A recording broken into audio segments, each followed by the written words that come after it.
ورحمة الله وبركاته. إن الحمد لله نحمده ونستعينه ونستغفره ونعوذ بالله من شرور أنفسنا ومن سيئات أعمالنا. من يهده الله فلا مضل له ومن يضلل فلا هادي له. ونشهد أن لا إله إلا الله وحده لا شريك له.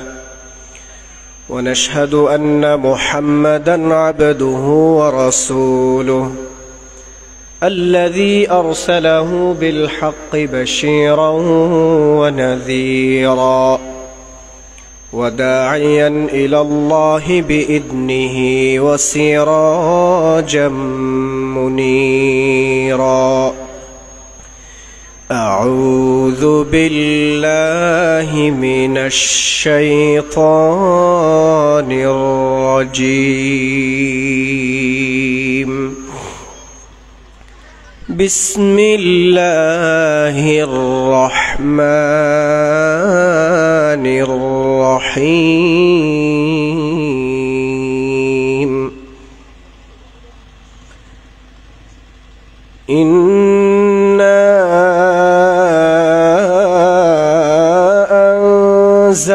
أنزلناه في ليلة مباركة إنا كنا منذرين.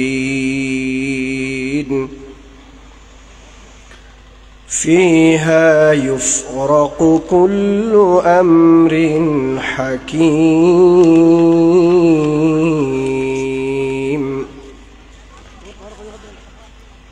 عن معاذ بن جبل عن النبي صلى الله عليه وسلم قال: يطلع الله إلى خلقه في ليلة النصف من شعبان فيغفر لجميع خلقه إلا لمشرك أو مشاح. رواه الطبراني. وقال تعالى: إن الله وملائكته يصلون على النبي يا أيها الذين آمنوا صلوا عليه وسلموا تسليما. صلى الله على سيدنا محمد وآله وأصحابه وسلم. صلى الله على سيدنا محمد وآله وأصحابه وسلم. اللهم صل على سيدنا مولانا محمد وعلى آل سيدنا مولانا محمد। তায়েফের কথা ভেবে কাঁদে শুধু দুনয়ন, এমন দরদি পেতে কাঁধে মন অনুকন। আল্লাহুম্মা সাল্লি আলা সাইয়্যিদিনা মাওলানা মুহাম্মদ وعلى آل سيدنا مولانا محمد। সবাই একবার দরুদ ইব্রাহিম পড়ছি। আল্লাহুম্মা সাল্লি আলা মুহাম্মদ ওয়া আলা আলি মুহাম্মদ কামা সাল্লাইতা আলা ইব্রাহিম ওয়া আলা আলি ইব্রাহিম إنك حميد مجيد اللهم بارك على محمد وعلى آل محمد كما باركت على إبراهيم وعلى آل إبراهيم إنك حميد مجيد الحمد لله লোহাগাড়া উপজেলার অন্তর্গত চরম্বা ইউনিয়নের বিবিবিলা যুব সমাজের উদ্যোগে পঞ্চমতম তাফসীরুল কোরআন মাহফিলের এই অধিবেশনের সম্মানিত সভাপতি, প্রধান অতিথি, বিশেষ অতিথি এবং আমার পূর্বে যিনি আলোচনা করেছেন মাওলানা শরীয়তুল্লাহ জিহাদি সাহেব এবং আপনারা যার অপেক্ষায় বসে আছেন হযরত মাওলানা মাহমুদুর রহমান দিলাওয়ার, আজকের মাহফিলের সম্মানিত সঞ্চালক, আমাদের সকলের উস্তাদ, সর্বশেষ আমার সামনে উপবিষ্ট আজকের মাহফিলের প্রধান আকর্ষণ, প্রিয় শ্রোতাবৃন্দ, আসসালামু আলাইকুম ওয়া রাহমাতুল্লাহি ওয়া বারাকাতুহু। আমি আরো একবার সালাম দিচ্ছি আপনাদেরকে। আমি আশা করছি সালামের উত্তরটা আমি শুনবো ইনশাআল্লাহ। আসসালামু আলাইকুম ওয়া রাহমাতুল্লাহি ওয়া বারাকাতুহু। শুরুতে আমরা সেই মহান মুনিবের দরবারে কালিমাতুশ শুকর আদায় করছি যে আল্লাহ তাআলা আমাদেরকে অসংখ্য মানুষ থেকে বাছাই করে আমাদের মতো গুনাহগার বান্দাদেরকে যে আল্লাহ তাআলা কোরআনের এই মাজলিসে আসার এবং বসার সুযোগ দিয়েছেন, সে আল্লাহর দরবারে সমস্বরে কালিমাতুশ শুকর আদায় করছি আলহামদুলিল্লাহ। দরুদ ও সালাম প্রেরণ করছি বিশ্ব মানবতার মুক্তির দূত মুহাম্মদুর রাসূলুল্লাহ সাল্লাল্লাহু আলাইহি ওয়াসাল্লামের দরবারে। বদর উহুদ থেকে শুরু করে আজ পর্যন্ত যারা দ্বীনের জন্য, দেশের জন্য নিজেদের সর্বোচ্চ ত্যাগ ইসলামের জন্য বিসর্জন দিয়েছেন, সেই সমস্ত শুহাদায়ে কেরামের আত্মার মাগফিরাত কামনা করে আমি আমার নির্ধারিত বিষয়ের দিকে এগিয়ে যাচ্ছি। সম্মানিত হাজিরিন, মাহফিল কমিটির পক্ষ থেকে আমাকে একটি বিষয়ে কথা বলার জন্য অনুরোধ করেছেন। বিষয়টা আপনারা সবাই জানেন। আজকে কোন দিন বলেন তো সবাই? আজকে সবাই বলেন তো কোন দিন? শবে বরাত। আজকে কোন দিন? শবে বরাত। এই শবে বরাত আমাদের ইসলামের মধ্যে তার ভিত্তি কতটুকু আছে নাকি নাই, আমরা এই বিষয়ে আলোচনা করব ইনশাআল্লাহ। আল্লাহ তাআলা আমাকে কোরআন এবং হাদিসের আলোকে কথা বলার তৌফিক দান করুন, আমিন। আপনারা যারা এসেছেন আল্লাহ তাআলা যেন আপনাদেরকে আমলের নিয়তে, ইখলাসের নিয়তে কথাগুলো শোনার তৌফিক দান করেন, আমিন। সম্মানিত হাজিরিন, আমি যেহেতু এলাকার এই সন্তান, আপনারা অনেকে জানেন আমি মাঝে মধ্যে যখন আপনাদের সাথে দেখা সাক্ষাৎ হয়, তা আমার একটা নিয়ম হচ্ছে আমি শুরু থেকে শেষ পর্যন্ত একটা বিষয়ের ভিতরে থেকে কথা বলি এবং সেটা মাঝে মধ্যে শ্রোতাদের থেকে একটু জিজ্ঞেস করি। তো মাঝে মধ্যে আপনাদের থেকে যদি একটু জিজ্ঞেস করি, আপনারা একটু বলতে রাজি তো ইনশাআল্লাহ? ইনশাআল্লাহ। তাহলে শুরু থেকে শেষ পর্যন্ত একটু কান লাগিয়ে শুনতে হবে। সম্মানিত হাজিরিন, প্রথম কথা হচ্ছে আমাদের দেশে শবে বরাত নিয়ে দুইটা দল আছে। কয়টা দল? একটা দল শবে বরাতের পক্ষে আর একটা দল শবে বরাতের বিপক্ষে, ঠিক কিনা? শবে বরাত এক দল অস্বীকার করে, আরেক দল স্বীকার করে, আছে কি নাই? এবার আমরা কোন দলের পক্ষে? সহজ কথা, আমরা কোরআন এবং হাদিস যেদিকে আমরা সেদিকে সম্মানিত হাজিরিন, তবে আমার আলোচনা শোনার পরে আমার আত্মীয় স্বজন থেকে শুরু করে এখানে তো অনেকেই আছি, আমাদের পরিচিত অনেকেই আমাকে একটু ভিন্ন চোখে দেখতে পারেন যে এগুলো কি বলল, এতদিন কি শুনে আসলাম আর উনি কি বলল, এরকম কিছু কথা বলতে পারেন।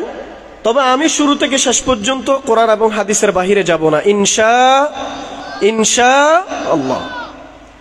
সম্মানিত হাজিরিন,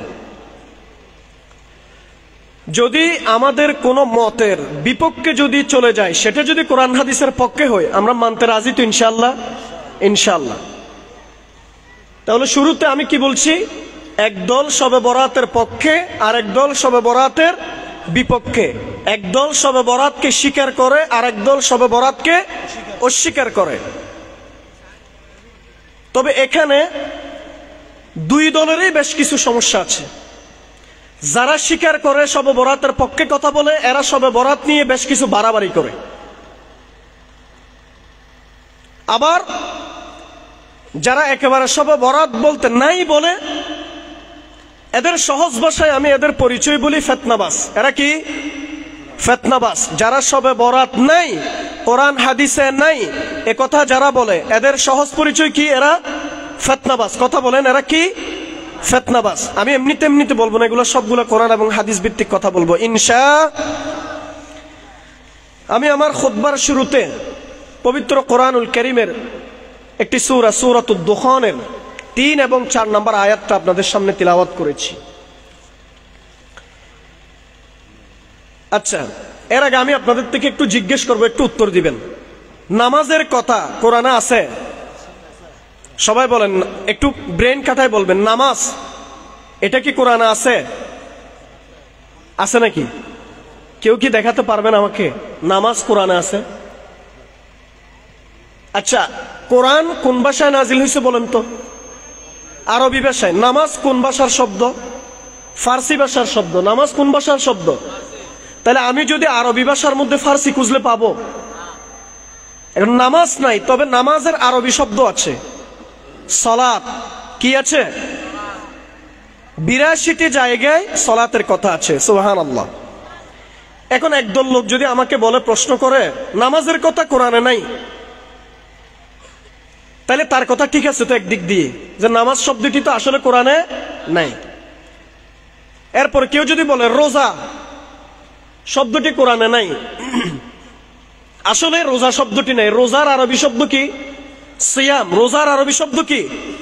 সিয়ামটা। আজকের আলোচনাটা একটু একাডেমিক হবে, একটু মনোযোগ দিয়ে শুনতে হবে, যেহেতু আমাকে এই বিষয়টা দেয়া হয়েছে। এগুলো মূলত সেমিনারের আলোচনা, অথবা জুমাতেও 20 মিনিট 30 মিনিট আলোচনা করা যায়, কিন্তু যেহেতু লম্বা আলোচনা, আপনাদেরকে একটু মনোযোগ দিয়ে শুনতে হবে, একাডেমিক আলোচনা এটা। এখন রোজা কোরআনে নাই, কিন্তু রোজার আরবি শব্দ কি? সিয়াম। কুতিবা আলাইকুমুস সিয়াম কোরআনে আছে? আছে। কিন্তু রোজা কি আপনি খুঁজলে পাবেন? পাবেন না। নামাজ খুঁজলে পাবেন? পাবেন না। তাহলে প্রথম উত্তর দিয়ে দিচ্ছে তাদেরকে যারা বলে কোরআনে শবে বরাত নাই, তো তাদেরকে উত্তর দিচ্ছি, আমরাও মেনে নিলাম কোরআনে শবে বরাত নাই, কারণ সব মানে রাত। সব মানে কি? রাত। আরবিতে লাইল। তো সব শব্দটি তো কোরআনে নাই, তার কথা ঠিক আছে। বরাত একই কথা। আচ্ছা, আমরা কোরবানের সময় এরকম বলি না যে আপনি কয় বরাত কোরবান করতেছেন? বরাত মানে তাইলে এখানে কি বলেন তো? ভাগ। ভাগ। বরাত মানে এখানে কি? ভাগ। বরাত অর্থ কি? ভাগ। তাইলে সবে বরাত অর্থ কি? সব মানে রজনী, আর বরাত মানে ভাগ্য। তাহলে ভাগ্য রজনী। সবে বরাত শব্দের অর্থ কি? ভাগ্য রজনী। এখন এটা কি কোরআনে আছে কিনা আমরা দেখব। তো সহজ কথা, এটা কোরআনে নাই। তবে মনে রাখবেন, কোনো কিছু কোরআনে না থাকলে শরীয়তের সেটা দলিল হয়ে যায় না, কারণ হাদিস আছে কি নাই আপনার হাদিসেও দেখতে হবে। তো এখন সবে বরাতের এটাকে যদি আমরা আরবি করি, তখন আরবি হবে লাইলাতুন নিসফি মিন শাবান। শাবানের মধ্য রজনী, এটা আরবি। এখন লাইলাতুন নিসফি মিন শাবান এটা কোরআনে খুঁজলে আপনি পাবেন না। তাইলে সবে বরাত কোরআনে নাই, কিন্তু হাদিসে প্রায় 14 থেকে 15টি হাদিসের মধ্যে লাইলাতুন নিসফি মিন শাবানের কথা এসেছে। সুবহানাল্লাহ। তাইলে আমরা প্রথম কথা, লাইলাতুন নিসফি মিন শাবান তথা শবে বরাত কোরআনে আছে? নাই। বলেন না, কোরআনে আছে? নাই। হাদিসে আছে? আছে। এবার আসেন, কোরআন থেকে ওই যে একটু কথা বললাম, যারা শবে বরাতের পক্ষে কথা বলে, তারাও এটা নিয়ে বাড়াবাড়ি করে বলছি না? এখন এটার একটা দলিল নেই। শুরুতে আমি যে কোরআনুল কারীমের আয়াত তিলাওয়াত করেছি, মনোযোগ দিয়ে শুনেন, আল্লাহ রাব্বুল আলামিন বলেছেন সূরাতুদ দুখানের 3 নম্বর আয়াত, ইন্না আনজালনাহু ফি লাইলাতিন মুবারাকাতিন ইন্না কুন্না মুনজিরিন। নিশ্চয় আমি কোরআন অবতীর্ণ করেছি বরকতময় রজনীতে। ইন্না কুন্না মুনজিরিন, নিশ্চয় আমি সতর্ককারী। 3 নম্বর আয়াতের অর্থ বললাম। আয়াতের অর্থটা আরেকবার খেয়াল করেন। এই যে আমরা যারা শবে বরাতের পক্ষে, তারাও যে শবে বরাত নিয়ে বাড়াবাড়ি করি, এটার দলিল। আমরা প্রত্যেকটা মসজিদে আজকে যেখানে যেখানে আলোচনা হবে আয়াত তিলাওয়াত করবে, এটাই শবে বরাতের দলিল। কি? সূরা দুখানের 3 নম্বর আয়াত, 4 নম্বর আয়াত, এই 2টা আয়াত দলিল। মনে রাখবেন, তারা দলিল দেয়, কিন্তু আসলে এই 2টা আয়াত কি শবে বরাতের পক্ষে কথা বলে না অন্য কোনো কথা বলে, আমরা সেগুলো একটু আলোচনা করব। তাহলে আল্লাহ তাআলা কি বলছেন? ইন্না আনজালনাহু ফি লাইলাতিন মুবারাকাহ, নিশ্চয় আমি এই কোরআন অবতীর্ণ করেছি বরকতময় রজনীতে। সুবহানাল্লাহ।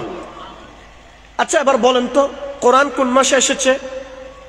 এটা তো সহজ কথা, সবাই বলেন কোন মাসে নাজিল হয়েছে কোরআন? শাহরু রমাদানাল্লাযী উনজিলা ফীহিল কুরআন। কোরআন কোন মাসে নাজিল হয়েছে? রমজান মাসে। কোন মাসে? আবার আরো একটু স্পেসিফিকলি বলেন, কোরআন কোন রজনীতে নাজিল হয়েছে? সবাই আপনারা জানেন না এটা?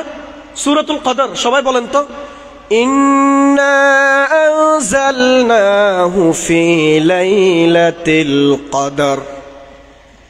অর্থ কি? নিশ্চয় আমি এই কোরআন অবতীর্ণ করেছি। এখানে আলেম উলামারা আছেন, ভুল বললে তারা ধরে দিবে। ইন্না আনজালনাহু ফি লাইলাতিল কদর, নিশ্চয় আমি এই কোরআন অবতীর্ণ করেছি কদরের রজনী। সুবহানাল্লাহ। এখন কদরের রজনীতে আল্লাহ কোরআন অবতীর্ণ করেছে, এটা কার কথা? আপনারা ঘুমিয়ে গেছেন এত তাড়াতাড়ি, তো একটু কথা বলেন, এটা কার কথা? কদরের রজনীতে আল্লাহ কোরআন নাজিল করেছে। এবার সূরা দুখান আবার চলে আসেন, ইন্না আনজালনাহু ফি লাইলাতিন মুবারাকাহ, নিশ্চয় আমি এই কোরআন অবতীর্ণ করেছি বরকতময় রজনী। এখন বরকতময় রজনীর ব্যাখ্যা, কোন রজনী? বরকতময় রজনীর ব্যাখ্যা 2টা। মুফাসসিরিনে কেরাম এবার এটার ব্যাখ্যা করেছেন। অধিকাংশ, শুধু অধিকাংশ বললে হবে না, 99% মুফাসসিরিনে কেরাম বলেছেন লাইলাতুল মুবারাকা বলতে লাইলাতুল কদর, কারণ আল্লাহ তাআলা বরকতময় রজনীতে কোরআন অবতীর্ণ করেছে। তার মানে আবার ওই কোরআনুল কারীমের সূরা কদরের মধ্যে বলেছে আমি কদরের রজনীতে নাজিল করেছি। তাহলে মুবারাকা মানে কদর। মুবারাকা শব্দের অর্থ তাহলে এখানে কি? কদরের রজনী। শুধুমাত্র একজন সাহাবীও না, একজন তাবেঈ হযরত ইকরামা রাহিমাহুল্লাহ, তিনি একজন বলেছেন, এটার বিরোধিতা করেছেন। আচ্ছা, তার আগে আরেকটা উদাহরণ দিই। ধরেন আপনাদের সমাজের মসজিদের 21 জনের একটা কমিটি আছে। তো 21 জনের কমিটি বলছে আগামী মাস থেকে ইমাম সাহেবের বেতন হবে 50,000 টাকা। 21 জনের মধ্যে 20 জনে ভোট দিয়ে দিছে, আর একজনে বলতেছে না, ইমাম সাহেবের বেতন 2000 টাকায় হবে, 50,000 টাকা বেতন হবে না, 2000 টাকায় হবে। আচ্ছা, এখন 20 জনের কথা মানবেন নাকি একজনের কথা মানবেন? বলেন, আপনারা কি বুঝেন না এটা? 20 জনের কথা মানবেন নাকি একজনের কথা মানবেন? 20 জনের কথা মানবেন। আচ্ছা, একজন সেটা যদি সভাপতি হয়, ওনার কথা মানবেন নাকি 20 জনের কথা মানবেন? 20 জনের কথাই মানবেন, কারণ উনি একজনের একটা মতামত, অধিকাংশ যেটা বলেছেন সেটাই। এখন লাইলাতুল মুবারাকা বলতে সমস্ত তাফসীরকারক বলেছেন লাইলাতুল মুবারাকা আই লাইলাতুল কদর। সুবহানাল্লাহ। সবাই বলেছেন লাইলাতুল কদর, শুধু তাবেঈ, প্রখ্যাত তাবেঈ হযরত ইকরামা রাহিমাহুল্লাহ, তিনি বলেছেন লাইলাতুল মুবারাকা বলতে লাইলাতুন নিসফি মিন শাবান, মধ্য শাবানের রজনী। এখন বাকি উলামারা, ওই যে ওটার উদাহরণের সাথে মিলান, বাকি উলামারা সবাই ওনার বিরোধিতা করেছেন, বলেছেন উনি সেটা ভুল করেছেন। মানুষের ভুল হতে পারে কি পারে না? পারে। আচ্ছা, মসজিদের সভাপতি 2000 টাকার পক্ষে ভোট দিয়েছে বলে কি মসজিদের সভাপতিকে আপনি পাগল বলতে পারবেন? না, জাস্ট ওনার একটা মতামত। তো উনিও আলেম নয় এমন বলার দরকার নাই, উনিও যোগ্য আলেম, কিন্তু মানুষের ভুল হতে পারে কি পারে না? পারে। তো উনি এই বিষয়ে একটু ওনার ভুল হয়েছে। উনি বলেছেন লাইলাতুল মুবারাকা বলতে লাইলাতুন নিসফি মিন শাবান, অর্থাৎ লাইলাতুন নিসফি মিন শাবান মানে মধ্য শাবানের রজনীতে কোরআন অবতীর্ণ হয়েছে, উনি এটা বলেছেন। তো এখন সমস্ত ওলামারা ওনার বিরোধিতা করেছেন।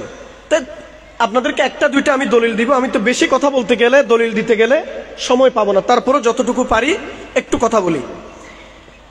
ইবনুল কাইয়িম রাহিমাহুল্লাহ, ইবনে তাইমিয়ার প্রধানতম ছাত্র, উনি বললেন ওয়াহাদিহি হিয়া লাইলাতুল কদর কতআন, এটা হচ্ছে এই আয়াতের ব্যাখ্যায় লিখেছেন এটা হচ্ছে লাইলাতুল কদর অকাট্যভাবে। সুবহানাল্লাহ। এটা কার কথা? ইবনুল কাইয়িমের কথা। এরপর লিখেছেন লিকাউলিহি তাআলা, কেননা আল্লাহ তাআলা বলেছেন ইন্না আনজালনাহু ফি লাইলাতিল কদর ومن زعم أنها ليلة النصف من شعبان فقد غلط। আর কোরআন আল্লাহ তাআলা অবতীর্ণ করেছেন কদরের রজনীতে, সূরা কদরের 1 নম্বর আয়াতে বলেছেন। এরপরে তিনি বলেছেন ওয়ামান জাআমা আন্নাহা লাইলাতান নিসফি মিন শাবান ফাকাদ গালাত, যেই ব্যক্তি বা যারা লাইলাতুন নিসফি মিন শাবানে বলেছে কোরআন অবতীর্ণ হয়েছে, ফাকাদ গালাত, তিনি ভুল করেছেন। তিনি কি করেছেন? ভুল করেছেন। এটা কি আমার কথা নাকি ইবনুল কাইয়িমের কথা? ইবনুল কাইয়িমের কথা।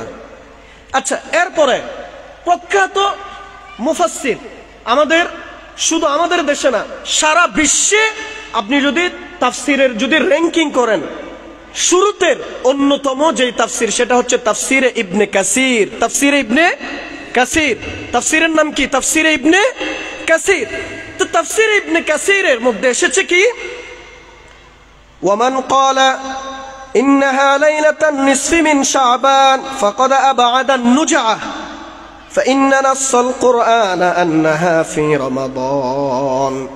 ইবনু কাসিরের মধ্যে এসেছে যারা শাবানের মধ্য রজনীতে কোরআন অবতীর্ণ হয়েছে বলেছে, তারা ফাকাদ আবাদা নুজআহ, তারা বিভ্রান্তির মধ্যে রয়েছেন, সত্য থেকে বহু দূরে, তারা সত্য থেকে বহু দূরে।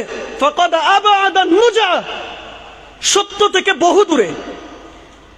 ফাইন্না নাসসাল কুরআন ইন্নাহা ফি রমাদান, কারণ কোরআনুল কারীম আল্লাহ তাআলা রমজান মাস অবতীর্ণ করেছেন, এটা সরাসরি অকাট্য প্রমাণ। সূরাতুল কদর, এটা কোন সূরা? সূরাতুল কদর। তাহলে ইবনুল কাইয়িম বললেন লাইলাতুল কদরে কোরআন অবতীর্ণ হয়েছে, আল্লাহ বলেছেন কোরআন অবতীর্ণ হয়েছে। লাইলাতুল মুবারাকা বলতে লাইলাতুল কদর, ঠিক একই কথা বলেছেন তাফসির ইবনে কাসিরে। এরপর আল্লামা শানকিতি বলেছেন ইন্নাহা দাওয়া বাতিলা, মধ্য শাবানের দাবি যারা করে এটা ভিত্তিহীন দাবি, এটা ভিত্তিহীন দাবি। এটা কি দাবি? দাওয়া বাতিলা, এটা বাতিল দাবি, ভিত্তিহীন দাবি। আচ্ছা, এটা কি আমি বলেছি ভিত্তিহীন, নাকি আল্লামা ইমাম শানকিতি বলেছেন, ইবনু কাসির বলেছেন, ইবনুল কাইয়িম রাহিমাহুল্লাহ বলেছেন? সবাই যদি ওটা বলে, কেন আমরা লাইলাতুল বরাত বলি? এবার এরপর আসি, তাহলে আমরা এটা কোত্থেকে বলেছি? আমাদের মসজিদের ইমামরা এমনি এমনি বলে নাই, তারাও একটা দলিল বলেছে। এবার আসেন, তারা কোথায় থেকে বলেছে? তাফসিরে জালালাইন থেকে। তারা কোথায় বলেছে? তাফসিরে জালালাইন। তাফসিরে জালালাইনে কি লিখেছে? তাফসিরে জালালাইনে লিখেছে লাইলাতুল মুবারাকা আই লাইলাতুল কদর আও লাইলাতুন নিসফি মিন শাবান। ওখানে দুইটা বলেছেন। তিনি বলেছেন আল্লামা জালালাইন শরীফ এসেছে কি লাইলাতুল কদরে কোরআন নাজিল হয়েছে, অথবা লাইলাতুন নিসফি মিন শাবানে কোরআন নাজিল হয়েছে। ওই যে এবার উনি ইকরামার ঘটনাটা নিয়ে এসেছেন। এবার আমরা সবাই শুধুমাত্র ওই একজন যেটা বলেছে ওটাকে দলিল হিসেবে নিয়েছি, বিশেষ করে ভারতীয় উপমহাদেশে। আর বাকি সবাই এটার বিপরীতে লাইলাতুন নিসফি মিন শাবানে কোরআন অবতীর্ণ হয়েছে এটা কেউ বিশ্বাস করে না। কিন্তু বাংলাদেশ, ভারত, পাকিস্তান এগুলো তো আমরা বিশ্বাস করি কি লাইলাতুল মুবারাকা মানে লাইলাতুন নিসফ মিন শাবান, কিন্তু আসলে এটা আমরা প্রমাণ পাই নাই। এটা কি আমরা এখন প্রমাণ পেলাম? আমি তো আমার কথা বলি নাই, আমি কোরআন থেকে বলেছি। তাহলে এবার আসেন আমার মূল কথায় চলে আসেন। আমি যে বলেছি যারা শবে বরাতের পক্ষে কথা বলে তারাও যে একটু বাড়াবাড়ি করে, তারা বাড়াবাড়ি কি করেছে? এখানে যেখানে কোরআনের দলিল নেই সেখানে আপনি জোরাজুরি করে কোরআনের দলিল দিচ্ছেন, ঠিক নেই? যেখানে কোরআনের দলিল নেই জোরাজুরি করে আপনি কোরআনের দলিল নিয়ে আসতেছেন, এটাই হচ্ছে বাড়াবাড়ি। তো মুসলমান বাড়াবাড়িও করবে না, সারাসারিও করবে না, তার নাম ইমানদার। তার নাম কি? এবার আসেন, তাহলে কোরআনে নাই বুঝলাম, তার মানে কি আপনি লাইলাতুন নিসফ মিন শাবান শবে বরাত অস্বীকার করছেন? না, আমি শবে বরাত অস্বীকার করছি না, বরং সেটা হাদিসে আছে। সুবহানাল্লাহ। কোরআনে না থাকলেও কিসে আছে? হাদিসে আছে। এবার হাদিসের মধ্যে দেখেন অনেক রাওয়ী এই হাদিস বর্ণনা করেছেন। এক নম্বর হাদিস বলছি, عن معاذ بن جبل عن النبي صلى الله عليه وسلم قال, মুআয ইবনে জাবাল রাদিয়াল্লাহু আনহু তিনি আল্লাহর নবী থেকে ইরশাদ করেছেন, নবী করিম সাল্লাল্লাহু আলাইহি ওয়াসাল্লাম ইরশাদ করেছেন, ইয়াতুলুল্লাহু ইলা খালকিহি ফি লাইলাতিন নিসফি মিন শাবান, আল্লাহ তাআলা তার সমস্ত সৃষ্টির দিকে রহমতের দৃষ্টিতে তাকান, ফায়াগফিরু লিজামিই খালকিহি, আর তার সমস্ত সৃষ্টিকে লাইলাতুন নিসফি মিন শাবান তথা শবে বরাতের রজনীতে ক্ষমা করে দেয়। সুবহানাল্লাহ। তবে ইল্লা লিমুশরিকিন আও মুশাহিন, দুই শ্রেণীর লোকদেরকে এই রজনীতে ক্ষমা করা হয় না। দুই শ্রেণীর লোক, এক শ্রেণীর লোক হচ্ছে লিমুশরিকিন, যারা শিরিক করে, মুশরিক, তাকে আল্লাহ তাআলা এই রজনীতেও ক্ষমা করে না। আও মুশাহিন, আরেক দল হচ্ছে যারা হিংসা বিদ্বেষ পোষণ করে নিজের ভাইয়ের সাথে। এই দুই শ্রেণীর লোক ব্যতীত আল্লাহ তাআলা তার সমস্ত সৃষ্টিকে এই রজনীতে ক্ষমা করে দেয়। সুবহানাল্লাহ। আচ্ছা, এখানে কি বলেছে? মানুষ শবে বরাতের রজনীতে মসজিদে গিয়ে যদি হালুয়া রুটি না খাও, মসজিদে গিয়ে যদি দলবদ্ধভাবে যদি 6 নিয়ত 12 রাকাত নামাজ না পড়ো, এরকম কোন কথা কি এখানে আসছে? আসে নাই। আমরা যে বাড়াবাড়ি করি প্রমাণ, নবী করিম সাল্লাল্লাহু আলাইহি ওয়াসাল্লাম বলেছেন, দুই শ্রেণীর লোক ব্যতীত সমস্ত সৃষ্টিকে আল্লাহ তাআলা এই দিন ক্ষমা করে দেন। সুবহানাল্লাহ। দুই শ্রেণীর লোক, এক শ্রেণীর লোক যারা শিরিক করে, কথা বলেন, এক শ্রেণীর লোক কারা? ঘুমিয়ে গেছেন। এক শ্রেণীর লোক কারা? শিরিক করে। দুই শ্রেণীর লোক, দুই নাম্বার লোক কারা? যারা নিজের ভাইয়ের প্রতি হিংসা বিদ্বেষ পোষণ করে। আমি এগুলার বিস্তারিত সময় পেলে যাব, না হয় যাব না, এমনি এখন একটু ইশারা দিই। কেউ ফেরে না খালি হাতে, কাজা তোমার দরবারে। আপনারা সুবহানাল্লাহ বলবেন না? হ্যাঁ, কি বলবেন? নাউজুবিল্লাহ বললে এটা একটু বড় করে বলেন। কেউ ফেরে না খালি হাতে, কাজা তোমার দরবারে। নাউজুবিল্লাহ বলেন। কেন নাউজুবিল্লাহ বললাম? কারণ এই যে কথা বললাম এটাই শিরক। কাজার দরবার থেকে কেউ খালি হাতে ফিরে না, এই বিশ্বাস যদি কেউ রাখে সে মুশরিক হয়ে গেছে, ঠিক কিনা? মনে রাখবেন, কোন মৃত ব্যক্তি আপনাকে কিচ্ছু দেওয়ার ক্ষমতা রাখে না। ওই বিশ্বাস যদি আপনি রাখেন, আপনি মুশরিক হয়ে গেছেন, শিরিক করেছেন। আপনার তাওবায়ে নাসুহা যতক্ষণ পর্যন্ত হবে না, ততক্ষণ পর্যন্ত আল্লাহ আপনাকে শবে বরাতের রজনী বলেন লাইলাতুন নিসফি মিন শাবানের রজনীতেও ক্ষমা করবে না। আরেক দল বলে, কালেমা কালামো ভাই কোনো কিছুর দরকার নাই, কলেমা কালামো ভাই কোনো কিছুর দরকার নাই, আমার মরণকালে ঢোলবাসি বাজাইও ও তরিকার বায়ো, মরণকালে ঢোলবাসি বাজাইও। নাউজুবিল্লাহ বলেন না। কালিমা কালাম তার লাগতেছে না, মরণকালে ডোলবাসী বাজাবে আর মাইজভান্ডারি নাকি তাকে জান্নাতে নিয়ে যাবে। নাউজুবিল্লাহ বলেন না। এই বিশ্বাস যারা রাখে তারা সুস্পষ্ট শিরিক করেছে, আর যারা শিরিক করেছে তাদেরকে সবে বরাতের রজনীতে ক্ষমা করা হয় না। কথা কি ক্লিয়ার? মাঝে মধ্যে আমরাও যাই গাজু খালুর মাজারে, যাই কি যায় না? না, এই এলাকার লোকেরা যায় না, এগুলো সবাই ফিসাব, এগুলো সবগুলো জিবরাইল আমিন না। এই এলাকার লোকেরাও যায় নাকি? গাজু খালুর মাজারে যায়, তারপর আমার দাদার মাজারও যায় না, আমার দাদার মাজার নূর আহমদ সাহেবের মাজারও যান, আমজাদ আলী সাহেবের মাজারে যায়। ওখানে গিয়ে কিছু মান্যত করে এমন লোক আছে কি নাই? এত ছোট করে বলতেছেন, এমন লোক আছে না? তো এটা কি শিরিক হবে না? তাদেরকে আজকের রজনীতে ক্ষমা নাই। আর তারা যদি নামাজ পড়তে পড়তে কপালের মধ্যে দাগ বসে গেছে, কিন্তু আল্লাহর দরবারে সেই নামাজ কবুল হবে, কারণ সেই ব্যক্তি কি আব্দুর রহমান, আব্দুল করিম, আব্দুল সত্তার নাম হলেও আসলে সেই ব্যক্তি মুশরিক। আসলে সেই ব্যক্তি কি? ওই হিন্দু পাড়ার নারায়ণ চক্রবর্তীর যে অবস্থান, তার ঠিক সেই রকম অবস্থান। নতুন করে যতক্ষণ পর্যন্ত কালিমা পড়বে না, আল্লাহর কাছে যতক্ষণ পর্যন্ত তাওবা করবে না, ততক্ষণ পর্যন্ত আল্লাহ তাকে ক্ষমা করবে না। ঠিক কিনা বলেন? সম্মানিত হাজরিন, আমি শিরিকের আলোচনা করলে সেদিকে যেতাম, আমি শিরিকের আলোচনা করছি না এখনো সহবরাতের মধ্যে, শুধু একটু ইশারা দিচ্ছি। 2 নাম্বার, আও মুশাহিন, নিজের ভাইয়ের সাথে হিংসা বিদ্বেষ পোষণ করে। নিজের ভাই বলতে এখানে নিজের মায়ের এক মার সন্তান এরকম না। ইন্নামাল মুমিনুনা ইখওয়া, মুমিনগণ পরস্পর কি ভাই। আল মুসলিমু আখুল মুসলিম, তাহলে এক মুসলমান আর এক মুসলমানের ভাই, এক মুমিন আর এক মুমিনের ভাই। তাহলে এবার বলেন, নিজের আপন বোন তার সম্পত্তি চেয়েছে, শুধুমাত্র এই কারণে তার সাথে শত্রুতা করলাম, বিদ্বেষ পোষণ করলাম, তার সাথে হিংসা করলাম, বিদ্বেষ পোষণ করলাম, শুধু এই কারণে। নিজের আপন ছোট ভাই, এক সময় আমি মানুষ করেছি, সব ঠিক আছে, কিন্তু বড় হওয়ার পরে তার সম্পত্তিগুলো যখন আমার থেকে চাইলো, যেহেতু সম্পত্তি বের করে দিলাম, তার সাথে হিংসা করলাম, বিদ্বেষ করলাম, তার সাথে সম্পর্ক ছিন্ন করে দিলাম।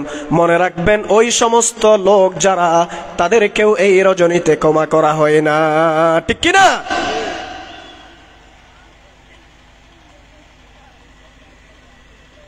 শুধুমাত্র আমার পার্শ্ববর্তীর বাড়ির লোক বড় চাকরি করে, এলাকাতে সে সম্মানিত, দেশে সে সম্মানিত, আমার চেয়ে একটু উঁচু অবস্থানে আছে, সেই কারণে আমি তার সাথে বিদ্বেষ পোষণ করলাম, হিংসা করলাম। অথবা আমার চেয়ে একটু নিচু অবস্থানে আছে, সেই জন্য আমি আমার ভাইয়ের সাথে হিংসা বিদ্বেষ পোষণ করলাম। নবী করিম সাল্লাল্লাহু আলাইহি ওয়াসাল্লাম বলেছেন, এই শবে বরাতের রজনীতে সমস্ত বান্দারা ক্ষমা পেলেও মুশরিক এবং এই সমস্ত হিংসা বিদ্বেষ পোষণ যারা করে তারা ক্ষমা পাবে না। নাউজুবিল্লাহ। সম্মানিত হাজরিন, এটা মুআজ বিন জাবালের বর্ণনায় এই হাদিসটা। এরপরে আরেকটা হাদিস শোনাচ্ছি।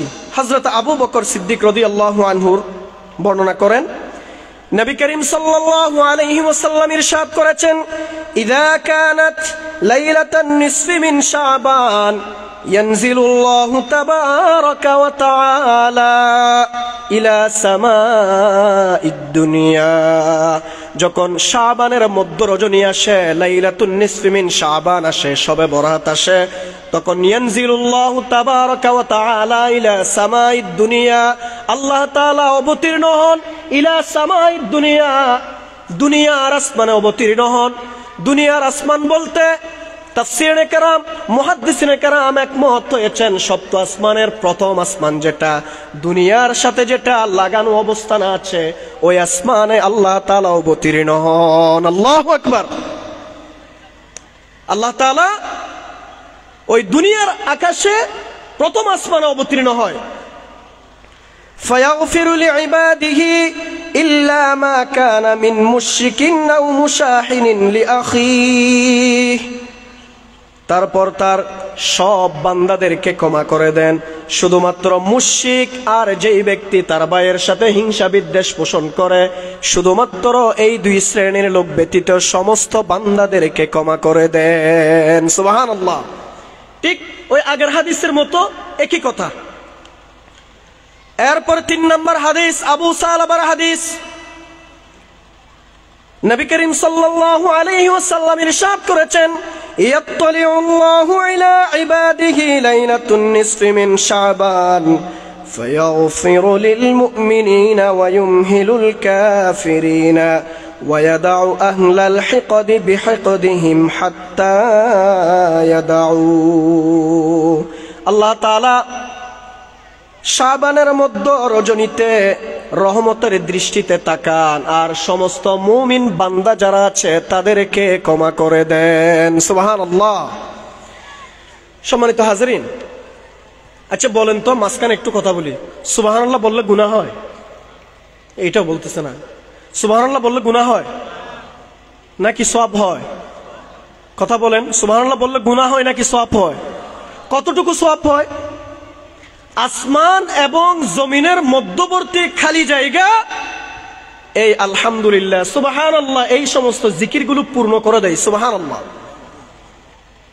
আর সুবহানাল্লাহর মধ্যে 9টা অক্ষর আছে, সিন বা হা আলিফ নুন, এভাবে একটা একটা, তাহলে অন্তত 9টা হরফের বিনিময়ে 90টা নাকি তো পাবেন। এই জন্য মাঝে মধ্যে সুবহানাল্লাহ, আলহামদুলিল্লাহ, আল্লাহু আকবার এগুলো যদি আসে একটু বলবেন, কারণ কাল কিয়ামতের ময়দানে আল্লাহ আপনাকে সওয়াবের গাট্টি ধরাই দিবে। বান্দা তুমি এগুলো নাও, আপনি বলবেন যে আল্লাহ আমার সাথে কি এগুলো মস্কারি করতেছেন আপনি? আমি তো দুনিয়াতে কত অপরাধ করেছি, আমি তো এত সওয়াবের গাট্টি পাওয়ার কথা না। আল্লাহ বলবেন, বান্দা তুমি তোমার অজান্তেই আমার জিকির করেছো, সুবহানাল্লাহ বলেছো, আলহামদুলিল্লাহ বলেছো, আল্লাহু আকবার বলেছো, আজকে আমি সেইগুলো সবগুলো তোমার আমল নামায় সওয়াবের গাট্টি হিসেবে দিয়ে দিলাম। সুবহানাল্লাহ। তাহলে আমরা একটু সুবহানাল্লাহ, আলহামদুলিল্লাহ এগুলো বলার চেষ্টা করব।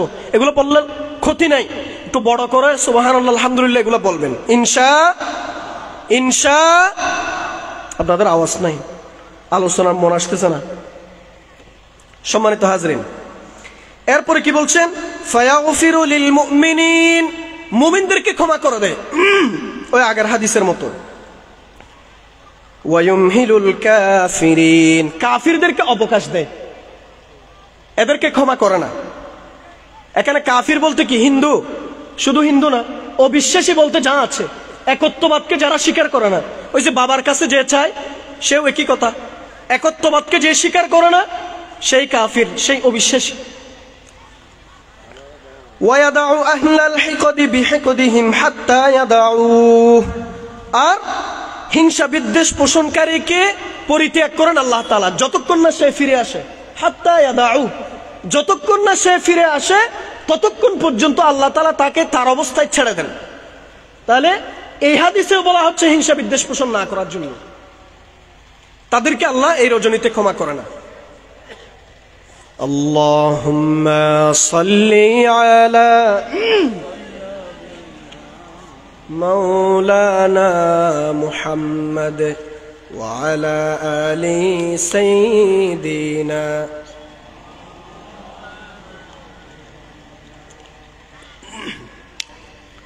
সম্মানিত হাজরিন, আপনারা কি আলোচনা বুঝতেছেন? এরপরে 4 নম্বর হাদিস,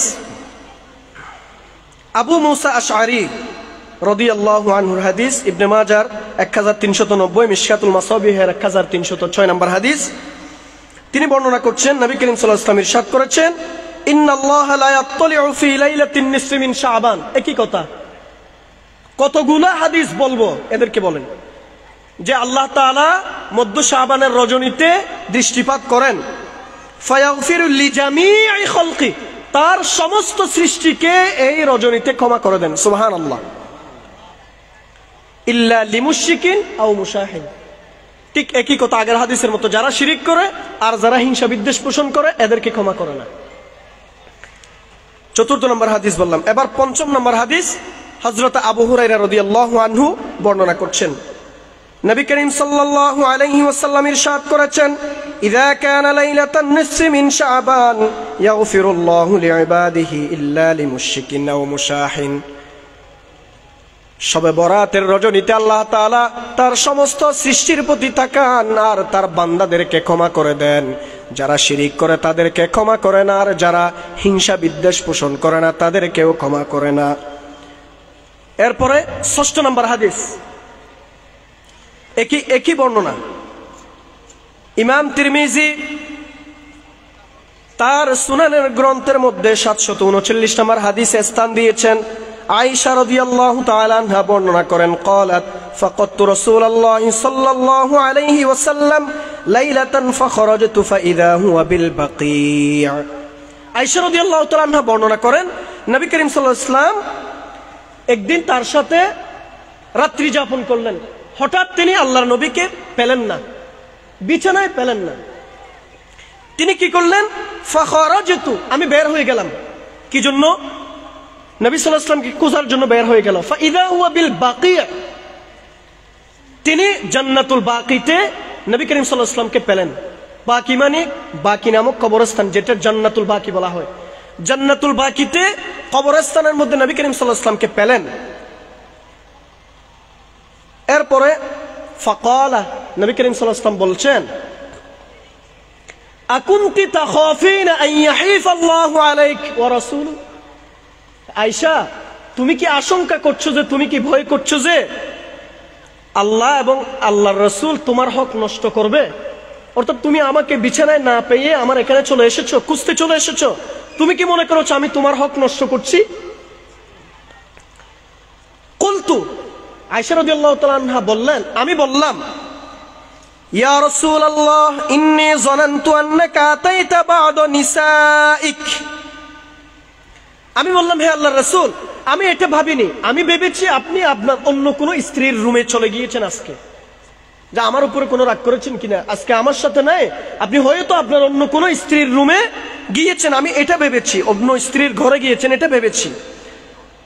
ফাকালা, নবী করিম সাল্লাল্লাহু আলাইহি ওয়াসাল্লাম তখন বললেন, ইন্নাল্লাহা আযজা ওয়া জাল্লা ইয়ানজিলু লাইলাতান নিসফি মিন শাবান ইলা সামাঈদ দুনিয়া ফায়াগফিরু লিআকসার মিন আদাদি শা'রি গনামি কালবিন। ও আয়েশা শুনো, আজকের এই রজনীটা হচ্ছে লাইলাতুন নিসফি মিন শাবান, আর আজকের এই রজনীতে আল্লাহ তাআলা দুনিয়ার আকাশে তথা প্রথম আকাশে অবতীর্ণ হন, আর কালব গোত্রের, মদিনার কালব গোত্রের যতগুলো বকরি আছে আর বকরির যতগুলো লোম আছে, আর তার চেয়ে বেশি লোককে এই রজনীতে আল্লাহ তাআলা ক্ষমা করে দেয়। সুবহানাল্লাহ।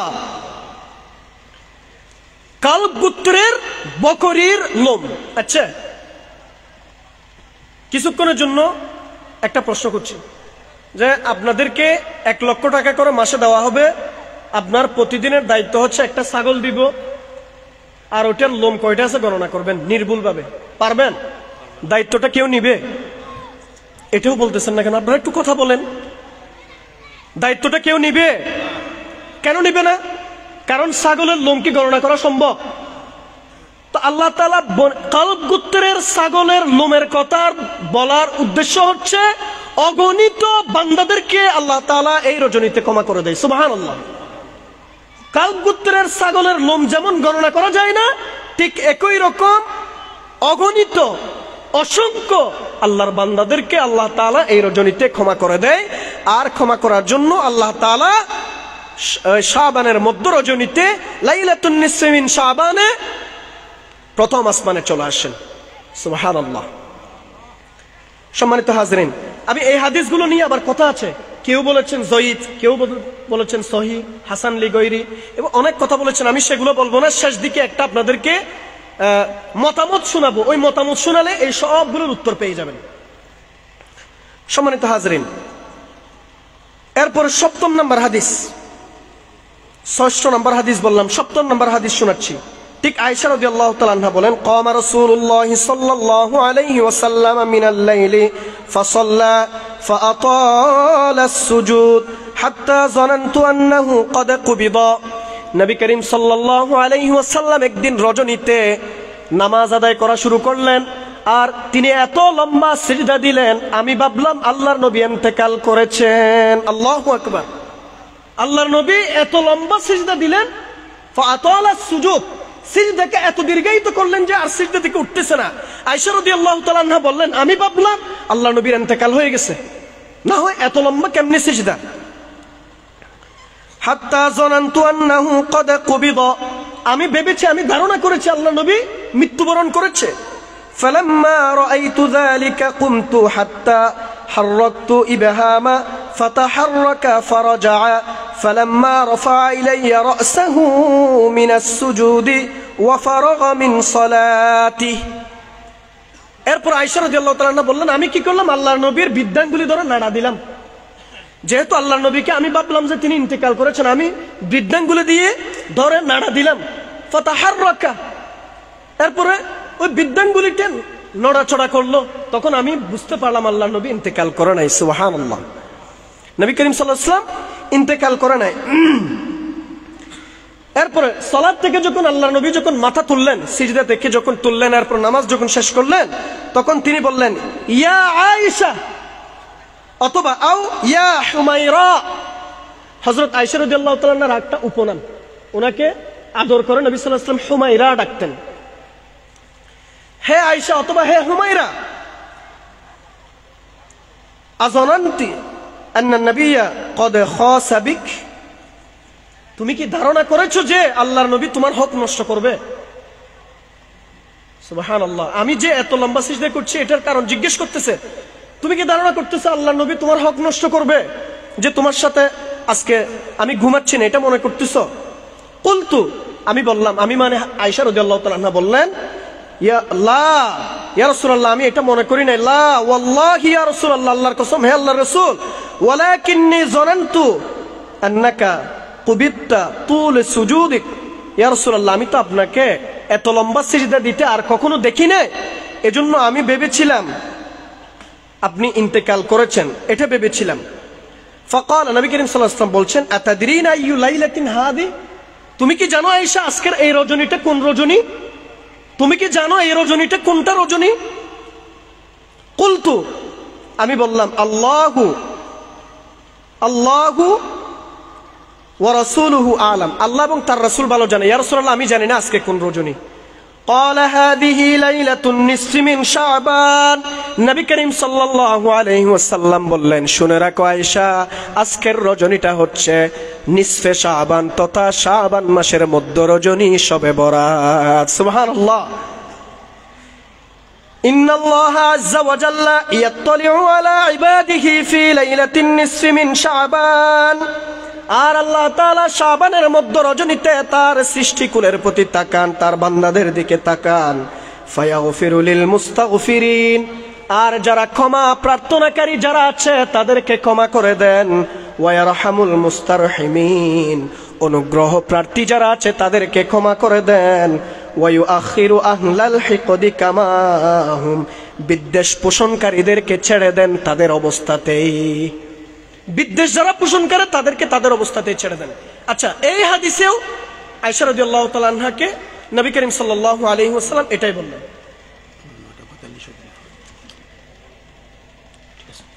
সম্মানিত হাজিরিন, আমি আর বেশিক্ষণ চালাবো না।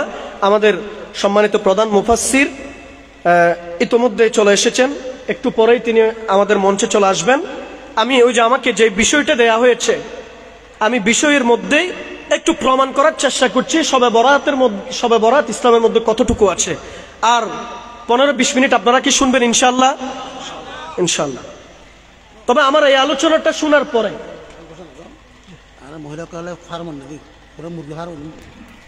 বিশেষ ঘোষণা, আমাদের মা বোনদের জন্য পর্দা সহকারে 5 নম্বরের মুরগের ফার্মের মধ্যে ওয়াজ শোনার ব্যবস্থা করা হয়েছে। আমাদের মা বোনদের পর্দার মধ্যে ওয়াজ শোনার ব্যবস্থা করা হয়েছে 5 নম্বরের ফার্মের মধ্যে। সম্মানিত হাজিরিন, একটু দরুদ শরীফ পড়ি। আল্লাহুম্মা সাল্লি আলা সাইয়্যিদিনা মাওলানা মুহাম্মদ ওয়া আলা আলি সাইয়্যিদিনা মাওলানা মুহাম্মদ। একটু মনোযোগ দেন আমার দিকে। তাহলে আমরা এখন 7টা হাদিস শুনলাম। এই 7টা হাদিসের সবগুলোতে একটাই কথা, বিভিন্ন প্রসঙ্গ একদিক সেদিক যাওয়ার পরে নবী সাল্লাল্লাহু আলাইহি ওয়াসাল্লাম কথা বলছেন একটাই, সেটা হচ্ছে ওই যারা শিরিক করবে, যারা হিংসা বিদ্বেষ পোষণ করবে, এদেরকে ব্যতীত বাকি সব মুমিনদেরকে আল্লাহ ক্ষমা করে দেয়। সুবহানাল্লাহ। এরপরে আরেকটা হাদিস শোনাচ্ছি, ইমাম বাইহাকি বর্ণনা করছেন হাদিসটা। فقال هذه الليلة ليلة النصف من شعبان ليلة النصف من شعبان, এটা মধ্য শাবানের রজনী। ওয়ালিল্লাহি ফিহা উতাকাউ মিনান নারি বিআদাদি শুউরি গনামি কালবিন। আর এই রজনীতে ওই আগের হাদিসের মতো আয়েশা রাদিয়াল্লাহু তাআলার হাদিসে যেটা বলছিল, কালব গোত্রের বকরির লোমের চেয়ে বেশি সংখ্যক লোককে আল্লাহ তাআলা এই রজনীতে ক্ষমা করে দেয়। এরপরে কি বলছেন শুনেন। এই হাদিসে 6 শ্রেণীর কথা বলা হয়েছে। আগে তো আমরা 2 শ্রেণী পেয়েছি, এগুলো একটু মুখস্থ করবেন আজকে যাওয়ার পরে। এগুলো একটু আমি শেষ দিকে আপনাদের থেকে জিজ্ঞেস করবো। 6 শ্রেণীর লোক। প্রথম ছিল 2 শ্রেণী, একটা যারা শিরিক করে আর একটা যারা হিংসা বিদ্বেষ পোষণ করে, এদেরকে ক্ষমা করা হয় না। আর এই হাদিসে আরো নতুন করে 4 শ্রেণীর কথা আছে।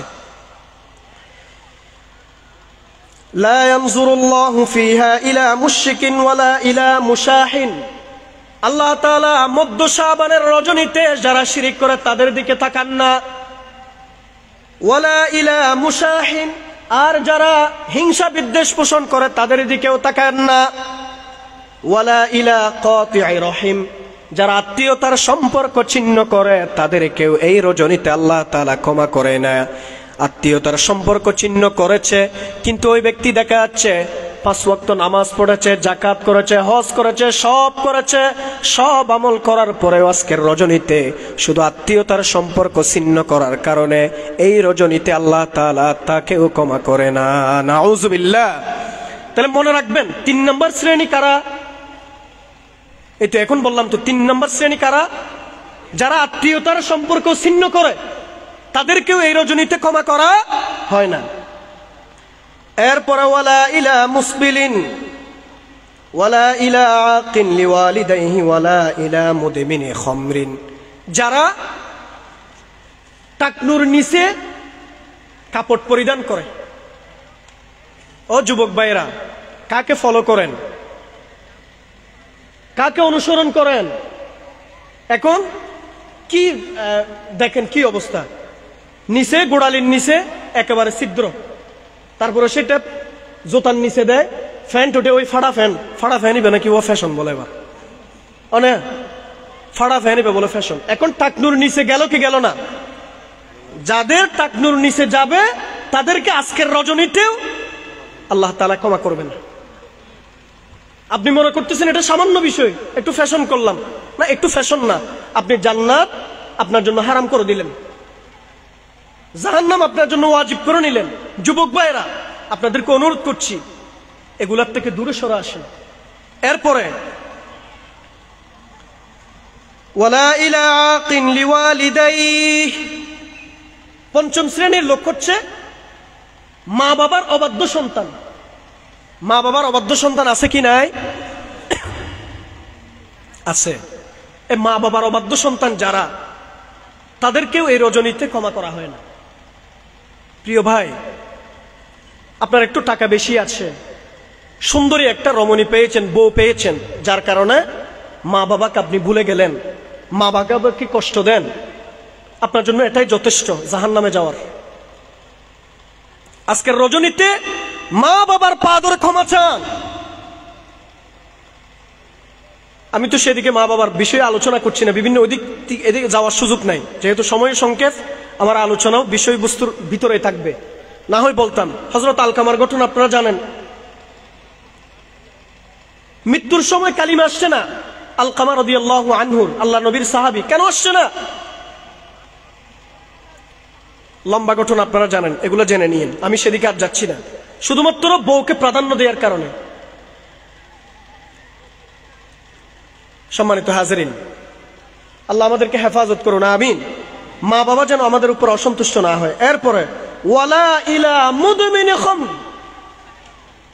মাদকাসক্ত যারা, যারা মদ্যপান করে, ইয়াবা খায়, গাঁজা খায়, ফেনজিডিল খায়, বিড়ি খায়, বেনসন খায়, এদেরকেও আল্লাহ এই রজনীতে ক্ষমা করবে না।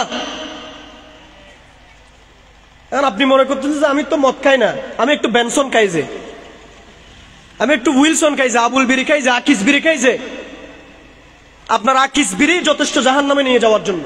কথাটা একটু কঠিন করে বললাম। এক সময় এগুলো জায়েজ ছিল, এখন সেগুলো জায়েজ নাই। হ্যাঁ, আপনি এটা কি বলতেছেন? এক সময় জায়েজ ছিল, এখন জায়েজ নেই, মানে ফতোয়া কি পরিবর্তন হয়? হ্যাঁ, ফতোয়া পরিবর্তন হয়। কি কারণে? যুগের চাহিদা অনুযায়ী ফতোয়াও পরিবর্তন হয়। আগের যুগে বিজ্ঞান ছিল না, তারা প্রমাণ করতে পারে না এই বিড়ির মধ্যে কি দিয়েছে। আপনারা আজকে অনলাইনের মধ্যে একটু সার্চ দিবেন এই বিড়ির উপাদান কি কি, সেখানে 17-18টা উপাদান আছে। সেখান থেকে অন্যতম একটা উপাদান হচ্ছে অন্দুর সিনন না, অন্দুরের ফেহানা, অন্দুরের গুদ, এত ওয়ার্ডের ভিতরে।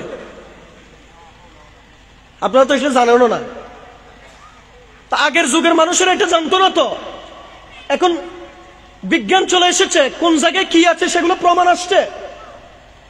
কোন আলেম যদি সিগারেট খায়, এটা কি দলিল না কোরআন হাদিস দলিল? কথা বলেন, আলেম দলিল না কোরআন হাদিস দলিল? কোন আলেমও যদি বিড়ি খায়, কোন আলেমও যদি জর্দা খায়, কোন আলেমও যদি এইরকম যেগুলো মাথা বিগড়ে যায়, পাগল হয়, এইরকম কোন কিছু গেলে বুঝে রাখবেন সে সঠিক পথ থেকে দূরে সরে গিয়েছে। আপনারা ওই ইহদিনাস সিরাতাল মুস্তাকিম যেটা বলেন, সহজ সরল পথ, সেটা নয়, সেটা নয়, সেটা নয়। আমার সবগুলো দালিলিক কথা। সম্মানিত হাজরিন, তাহলে আবার বলেন, 1 নম্বর যারা শিরিক করে তাদেরকে ক্ষমা করা হয় না। 2 নম্বর যারা হিংসা বিদ্বেষ পোষণ করে তাদেরকে ক্ষমা করা হয় না। 3 নম্বর আত্মীয়দের সাথে যারা সম্পর্ক ছিন্ন করে তাদেরকে ক্ষমা করা হয় না। 4 নম্বর টাকনুর নিচে, পায়ের গোড়ালির নিচে যারা কাপড় পরিধান করে, প্যান্ট পরে, পাঞ্জাবি পরে, পায়জামা পরে, জুব্বা পরে, এদেরকে ক্ষমা করা হয় না। মা বাবার অবাধ্য সন্তানদেরকে ক্ষমা করা হয় না। সর্বশেষ যারা মাদকাসক্ত, মাদক দ্রব্যের সাথে যারা সম্পৃক্ত, তাদেরকেও এই রজনীতে ক্ষমা করা হয় না। তাহলে কয় শ্রেণীর লোক? 6 শ্রেণীর লোক। কয় শ্রেণীর লোক? 6 শ্রেণীর লোক। এই যে এতটুকু মনে রাখতে বললে হবে, আজকের ওয়াজ সফল যদি এই 6 শ্রেণীর লোকদেরকে মনে রাখতে পারেন। এই 6 শ্রেণীর লোকদেরকে আজকের রজনীতে ক্ষমা করা হয় না। এরপরে আচ্ছা, এবার আসেন আমার একটু ঘুরায় নিয়ে আসি। আয়েশা রাদিয়াল্লাহু তাআলা আনহা ঘুমাচ্ছেন, নবী সাল্লাল্লাহু আলাইহি ওয়াসাল্লাম নামাজ পড়ছেন।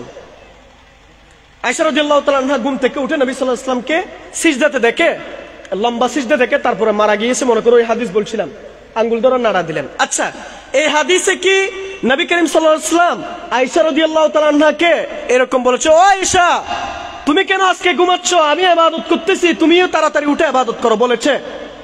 কথা বলতেছ না, বলেছে? বলে নাই। এটা দ্বারা কি প্রমাণ হয়?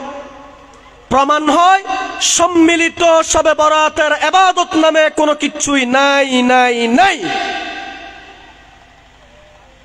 কথা বুঝছেন? লাইলাতুল বরাত, লাইলাতুন নিসফি মিন শাবানে ইবাদত যা আছে ব্যক্তিগত ইবাদত। সম্মিলিত ইবাদত যদি থাকতো, সূরা তাহরিমের 6 নম্বর আয়াত আল্লাহ বলছেন, ইয়া আইয়ুহাল্লাযীনা আমানু কু আনফুসাকুম ওয়া আহলিকুম নারা, ও ঈমানদাররা তোমরা জাহান্নামের আগুন থেকে বাঁচো আর তোমাদের পরিবার পরিজনকে জাহান্নামের আগুন থেকে রক্ষা করো। তাহলে আল্লাহর নবী তার পরিবার সবচেয়ে যাকে বেশি ভালোবাসতেন হযরত আয়েশাকে কেন ইবাদত করতে বলে নাই? প্রশ্ন। যেখানে সম্মিলিত ইবাদত নাই সেখানে একদল লোক আমাদের সামনে বলে, ও মুসল্লি ভাইয়েরা এশারের নামাজ তো পড়েছেন, এবার 6 নিয়ত 12 রাকাত শবে বরাতের নামাজ পড়েন। এইরকম বলে কি বলে না? বলে কি বলে না? এবার বলেন তো শবে বরাতের নামাজ কয় রাকাত বলেন তো? কথা বলেন না। শবে বরাতের নামাজ কয় রাকাত আপনারা জানেন না? 6 নিয়ত 12 রাকাত জানেন না? ইমাম সাহেব বলে দেয় না, খতিব সাহেব বলে দেয় না 6 নিয়ত 12 রাকাত? শুধু এতটুকু বললেও হয় না, এরপরে নয়তুন উসাল্লি লিল্লাহি তাআলা হয়ে আবার নামাজের নিয়তও বেঁধে দেয়। ও মুরব্বি, ও ইমাম সাহেব, ও খতিব সাহেব, ও আলেম ভাইয়েরা, আপনি এটা কোথায় পেয়েছেন? একটা জয়ীফ হাদিস হলো একটু দেখান তো, একটা বানোয়াট হাদিস দেখান তো। 6 নিয়ত 12 রাকাতের নামাজ, এবার বলেন 6 নিয়ত 12 রাকাতের নামাজ তো নাই নাই, এরপরে জামাতে শুরু করে কি করে না? এগুলো সবগুলো বিদআত, সুস্পষ্ট গোমরাহি। এবার আমার উপর আপনারা রাগ করলেও করতে পারেন, আমি কোরআন হাদিসের বাহিরে বলি নাই। আপনারা আমাকে দেখান, আলেম ওলামারা বসে আছেন,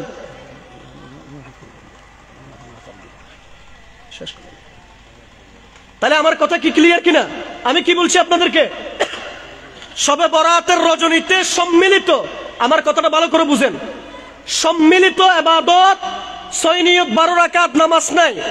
এবার আসেন, তাইলে কি নামাজ আছে? নবী সাল্লাল্লাহু আলাইহি ওয়াসাল্লাম একাকী নামাজ পড়েছে কিনা? কথা বলেন, একাকী নামাজ পড়েছে কিনা? আয়েশা রাদিয়াল্লাহু তাআলা আনহা তারপরে সিজদা লম্বা যায় জন্য আঙ্গুল নাড়াছড়া করছে কিনা? করছে। তার মানে বুঝাচ্ছে একাকী ইবাদত আছে, একাকী নামাজ আছে, একাকী নামাজ আছে। কয় রাকাত? যত রাকাত আপনার মন চায়। 2 করে করে বুখারীর বর্ণনায় ইসনাতাইন করে করে 2 রাকাত করে করে আপনি যা মন চায় আপনার সামর্থ্য অনুযায়ী। হাদিসে বলা হচ্ছে আপনার সামর্থ্য অনুযায়ী জান্নাতের দিকে ছুটেন, সামর্থ্য অনুযায়ী।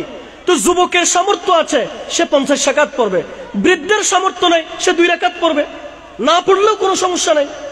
কিন্তু এটা নিয়ে আপনি 6 নিয়ত 12 রাকাত সমাজে প্রতিষ্ঠিত করে দেয়া, এবার এগুলা জামাতে নামাজ পড়া, এটা সুস্পষ্ট গোমরাহি, সুস্পষ্ট বিদআত। শুরুতে এই জন্য বলছিলাম আমাকে এমন একটা বিষয় দিল যেগুলো বিতর্কিত বিষয়। এখন বিতর্কিত, আমি এগুলো সমাধান দিচ্ছি, আমার কথাটা আপনি খণ্ডন করতে পারবেন না। আমি একটা কথা বললাম, জয়ীফ হাদিস অন্তত মানতে পারেন ইবাদতের জন্য, জয়ীফ হাদিস, দুর্বল হাদিস, কিন্তু বানোয়াট হাদিসও নাই। জয়ীফ হাদিস তো দূরের কথা, একটা বানোয়াট হাদিস নাই 6 নিয়ত 12 রাকাতের নামাজ। কোত্থেকে পেয়েছেন এগুলো? তাইলে আমাদের উচিত কি হবে? 2 রাকাত করে যা মন চায়, একেবারে হাত্তা মাতলাইল ফজর, ফজর উদিত হওয়া পর্যন্ত আপনি 2 রাকাত পড়তে পারেন, কোনো সমস্যা নাই। এরপর আসেন, ইয়ানজিলুল্লাহু তাবারাকা ওয়া তাআলা ইলা সামাইদ দুনিয়া। হাদিসে আসছে, বেশ কয়েকটা হাদিস বললাম, দুনিয়ার আকাশে আল্লাহ তাআলা অবতীর্ণ হন। এবার সহিহ বুখারীর স্পষ্ট বর্ণনা, শুধুমাত্র লাইলাতুন নিসফি মিন শাবান নয়, আল্লাহ তাআলা 354 দিন, হিজরি মাস অনুযায়ী 354 দিন আল্লাহ তাআলা রাতের শেষ অংশে প্রত্যেক দিন আসমানে, অর্থাৎ প্রথম আসমানে দুনিয়ার আকাশে চলে আসেন আর বান্দাদেরকে বলেন, বান্দা কে আছো ক্ষমা প্রার্থনাকারী, আমি তাকে ক্ষমা করে দিব। কে আছো আমার কাছে চাইবে, আমি তাকে দিব। কে আছো আমার কাছে রিজিক অন্বেষণ করবে, আমি তাকে রিজিক দিয়ে দিব। এরকম প্রত্যেক দিন আল্লাহ তাআলা আসমানে এসে বলেন, প্রথম আসমানে এসে বলেন, দুনিয়ার আসমানে এসে বলেন, একেবারে সুবহে সাদিক হওয়া পর্যন্ত আল্লাহ তাআলা প্রত্যেক দিন ডাক দেন। সুবহানাল্লাহ। তাহলে কি প্রমাণ হয়? যারা শিরিক করবে না, যারা হিংসা বিদ্বেষ পোষণ করবে না, টাকনুর নিচে যারা কাপড় পরিধান করবে না, আত্মীয়তার সম্পর্ক যারা ছিন্ন করবে না, যারা মা বাবার সাথে বেয়াদবি করবে না, এই 6 শ্রেণীর লোকগুলো হচ্ছে যারা মদ্যপানের সাথে জড়িত থাকবে না। এই 6 শ্রেণীর লোক যদি শবে বরাতের রজনীতে যদি ঘুমায়ও, ওই 6 শ্রেণীর লোক যদি যা ইবাদত করুক আল্লাহ কবুল করবে না। আর ওই 6 শ্রেণীর লোক ছাড়া, ওই 6 শ্রেণীর আপনার ওইটা আপনার দুর্বলতাগুলোর মধ্যে নাই। আপনি শিরকও করেন না, হিংসা বিদ্বেষ পোষণ করেন না, নিচে কাপড়ও পরিধান করেন না, মা বাবার সাথে অসম্মানও করেন না, এই সব কিছু যদি ঠিক থাকে, আপনি ঘুম গেলেও আল্লাহ তাআলা এই রজনীতে আপনাকে ক্ষমা করে দিবে। সুবহানাল্লাহ। এর চেয়ে বড় কোনো সফলতা আছে? সম্মানিত হাজিরিন, এবার আসেন ইবনে মাজার একটা বর্ণনায়, ফাকুমু লাইলাহা ওয়াসুমু নাহারাহা, লাইলাতুন নিসফি মিন শাবান, শাবানের মধ্য রজনীর কথা বলছেন, যে রাত্রি বেলায় সালাত আদায় করা, দিনের বেলায় রোজা রাখা। এবার এই হাদিস সম্পর্কে সব মুহাদ্দিস একমত, বানোয়াট হাদিস। একজন দুইজন বলেছেন যঈফ জিদ্দান, মানে খুব দুর্বল, আর অধিকাংশ বলেছেন মাউযু, বানোয়াট। সম্মানিত হাজিরিন, তাহলে এবার বলেন, তাহলে কি আমরা কি রোজা রাখবো না, নামাজ পড়বো না? হ্যাঁ পড়বো, নামাজও পড়বো, রোজা রাখবো। কি কারণে? কারণ দলিল এটা দিব না, দলিল দিব ভিন্ন। দলিল কি ভিন্ন দিব? কারণ শাবান মাস যখন আসতো, নবী করিম সাল্লাল্লাহু আলাইহি ওয়াসাল্লামের কে? আয়েশা রাদিয়াল্লাহু তাআলা আনহা বর্ণনা করেন, আর কোন মাসে দেখি নাই রমজান ছাড়া এত বেশি রোজা রাখতে, যে প্রত্যেকটা দিন নবী করিম সাল্লাল্লাহু আলাইহি ওয়াসাল্লাম শাবানের রোজা রাখতেছেন। সুবহানাল্লাহ। তা আপনি রোজা রাখেন, কিন্তু শবে বরাতের রোজা বলে রাখবেন না। রোজা রাখবেন কি? শাবানের রোজা রাখবেন। নফল রোজা রাখতেছেন, নফল রোজা রাখবেন, কিন্তু শাবানের রোজা রাখবেন, কিন্তু শবে বরাতের রোজা রাখতেছি এটা বলবেন না। নামাজ আদায় করবেন, শবে বরাতের নামাজ পড়তেছি এটা পড়বেন না, আপনি নফল নামাজ পড়বেন। শবে কদরের কোনো 6 নিয়ত 12 রাকাত আলাদা কোনো নামাজ নাই, শবে বরাতের কোনো নামাজ নাই, তারপরে মেরাজের কোনো নামাজ নাই, এইরকম এগুলা কোনো নামাজ নাই। আপনি নফল নামাজ 2 রাকাত 2 রাকাত যা মন চায় তা পারবেন। এগুলা একটা বানোয়াট হাদিসও নাই, কোন একজন আল্লাহর বান্দা বলেছেন, কিন্তু আপনারা সেটাকে দলিল হিসেবে নিয়েছেন। দলিল তো কোরআন হাদিস, দলিল কোরআন হাদিস। সেটার প্রমাণ কি? বিদায় হজের ভাষণে নবী করিম সাল্লাল্লাহু আলাইহি ওয়াসাল্লাম ইরশাদ করেছেন, তারাকতু ফীকুম আমরাইন লান তাদিল্লু মা তামাসসাকতুম বিহিমা কিতাবাল্লাহ ওয়া সুন্নাতা রাসূলিহি। নবী করিম সাল্লাল্লাহু আলাইহি ওয়াসাল্লাম ইরশাদ করেছেন, দুটা জিনিস, তারাকতু ফীকুম আমরাইন লান তাদিল্লু মা তামাসসাকতুম বিহিমা কিতাবাল্লাহ, দুটা জিনিসকে যতদিন পর্যন্ত তোমরা আঁকড়ে ধরবে, ধারণ করবে, ততদিন পর্যন্ত তোমরা গোমরা হবে না। 1 নাম্বার হচ্ছে কিতাব আল্লাহ তথা কোরআন, আর 2 নাম্বার হচ্ছে সুন্নাত রাসূলিহি, 2 নাম্বার হচ্ছে সুন্নাত তথা হাদিস। কোরআন এবং হাদিস এই দুটাকে যদি আপনি আঁকড়ে ধরেন কখনো গোমরা হবেন না। আল্লাহু আকবার। তাহলে কোরআন হাদিস যেদিকে আমরা সেদিকে। আমরা কোনো বাপদাদার কিচ্ছা কাহিনী বলার জন্য এখানে মাহফিলে আসি নাই। আমরা কোরআন যেদিকে, হাদিস যেদিকে, সেদিকে আমরা যাব ইনশাআল্লাহ। তাহলে আমরা বলেন তো লাইলাতুন নিসফি মিন শাবানে কি শিখলাম? আমরা শিখলাম 6 শ্রেণীর লোক যারা, তাদেরকে ক্ষমা করবে না। আল্লাহ তাআলা যেন আমাদেরকে তাদের থেকে হেফাজত করেন, আমিন। সম্মানিত হাজিরিন, এরকম আরো অনেক হাদিস আছে। এরপর আমি আপনাদেরকে এবার একটু, যেহেতু আমার সময় একেবারে সংক্ষিপ্ত, আর কয়েক মিনিট আছে, কয়েক মিনিটের মধ্যে আমি শেষ করে দিচ্ছি। যারা শবে বরাত এবার নাই বলে, কারা বলে বলেন তো? তথাকথিত আহলে হাদিস। বলেন কারা বলে? তথাকথিত। এমনি আহলে হাদিস বলবেন না, আহলে হাদিস ভালো জিনিস, হাদিসওয়ালা। তথাকথিত শব্দ বলেন, তথাকথিত আহলে হাদিস শব্দ আগে বলবেন, তথাকথিত। যারা তথাকথিত আহলে হাদিস, এরা শবে বরাতের দলিল পায় না। এবার তাদের পীর সাহেব, তাদের একেবারে গুরু যিনি, তিনি হচ্ছেন আল্লামা নাসিরউদ্দিন আলবানী রহিমাহুল্লাহ। নাম কি বললাম? নাসিরউদ্দিন আলবানী রহিমাহুল্লাহ। নাসিরউদ্দিন আলবানী রহিমাহুল্লাহ এবার কি বলেছে শুনেন তো। নাসিরউদ্দিন আলবানীর কথা যদি তারা এবার ভুল প্রমাণ করতে পারলে করুক, তাদের ইমামের কথা, আহলে হাদিসের সবচেয়ে বড় ইমাম, তার নাম কি? নাসিরউদ্দিন আলবানী রহিমাহুল্লাহ। তিনি ইন্তেকাল করেছেন। এবার তিনি এই বিষয়ে কি বলেছে একটু শুনেন। তিনি বলেছেন, হাদা ইসনাদুহু। আচ্ছা, সময় সংক্ষিপ্ত, আমি এতগুলো নম্বর আবার সহজ কথাটা বলে ফেলি। উনি বলেছেন, এতগুলো হাদিস বিভিন্ন সাহাবী বর্ণনা করার মাধ্যমে হাদিসটা যদিও জয়ীফ হয়, দুর্বল হলেও সেটা সহি হয়ে গেছে, কারণ এতগুলো সাহাবী বর্ণনা করার মাধ্যমে এটাই শক্তিশালী প্রমাণ। সুবহানাল্লাহ। তাহলে শবে বরাতের হাদিসকে নাসিরউদ্দিন আলবানী রাহিমাহুল্লাহ তিনিও সহি বলেছেন। তিনিও কি বলেছেন? সহি বলেছেন। এবার আসেন ইবনে তাইমিয়ার কাছে চলে আসি আমরা। সবাই যার কাছে ঋণী, আহলে হাদিস বলেন, হানাফি বলেন, মালিকি বলেন, হাম্বলি বলেন, সবাই যাকে শ্রদ্ধা করি, তিনি বলেছেন, আমাদের সালাফরা এই রজনীতে নামাজ আদায় করতেন। কি বলেছেন? আমাদের সালাফরা এই রজনীতে নামাজ আদায় করতেন। এই সবগুলো হাদিস ব্যাখ্যা বিশ্লেষণ করে বোঝা যাচ্ছে, যারা এই সমস্ত হাদিসগুলোকে অস্বীকার করে তারা গোমরাহির মধ্যে আছে, তারা তাড়াহুড়া করেছেন, তাদের মতামত তারা তাড়াহুড়া করেছেন। এরপরে তিনি বলেছেন, তবে হ্যাঁ, আমার কথাটা আমি শেষ করে দিচ্ছি। হ্যাঁ, এরপরে তিনি বলেছেন, ইবনে তাইমিয়া তিনি বলেছেন, তবে হ্যাঁ, মসজিদে গিয়ে সম্মিলিত ইবাদত করা বিদআত। এই রজনী উপলক্ষে সম্মিলিত ইবাদত করা বিদআত।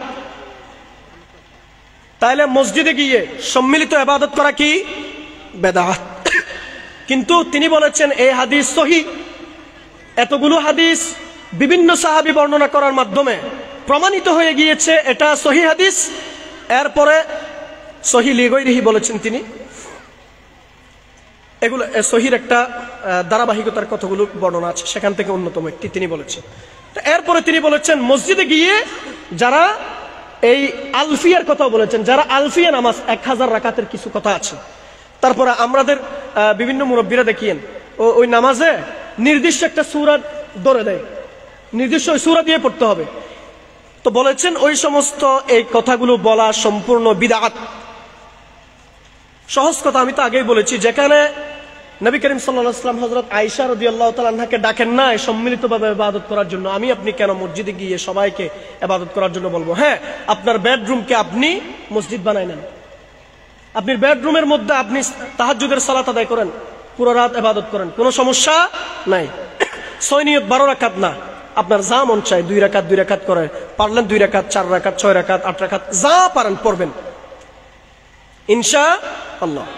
সম্মানিত হাজরিন, তাহলে আমার কথাগুলো দ্বারা এখন আমি বলেন তো, এবার আপনারা একটা বিচার করেন, আমি সহবরাতের পক্ষে নাকি বিপক্ষে? বলেন তো এবার।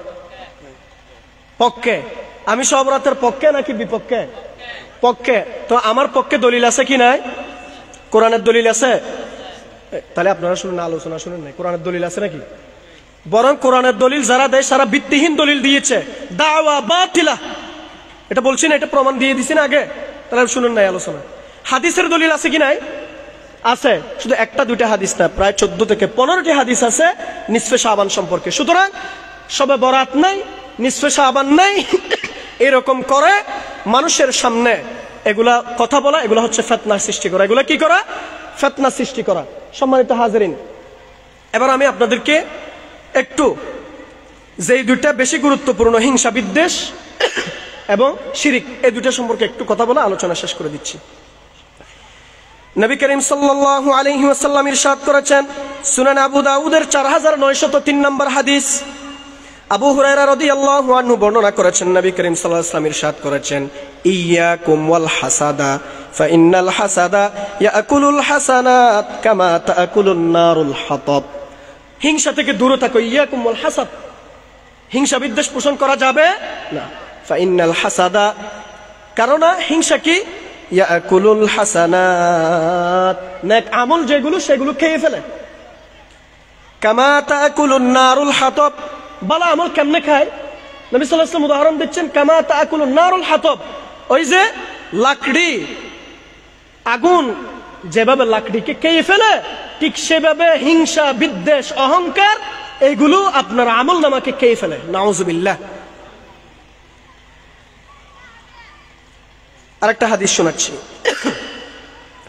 عن أبي هريرة عن رسول الله صلى الله عليه وسلم تعرض أعمال الناس في كل جمعة مرتين يوم الاثنين ويوم الخميس। আল্লাহ তাআলা কাছে বান্দার আমলনামাগুলো সপ্তাহে 2 বার আমলনামাগুলো উঠানো হয়। প্রতি সপ্তাহে বান্দার আমলনামা আল্লাহর দরবারে তোলা হয়। ইয়াউমাল ইসনাইন ওয়া ইয়াউমাল খামিস, সোমবার ইয়াউমাল ইসনাইন, কোন বার? সোমবার। ওয়া ইয়াউমাল খামিস, আরটা হচ্ছে বৃহস্পতিবার। তাহলে সোমবার বৃহস্পতিবার বান্দার আমলনামাগুলো আল্লাহর দরবারে তোলানো হয়। ফায়ুফারু লিকুল্লি আবদিন মুমিনিন ইল্লা আবদান বাইনাহু ওয়া বাইনা আখিহি শাহনা ফায়ুকালু উতরুকু আও ইরকু হাদাইনি হাত্তা ইয়াফিআ।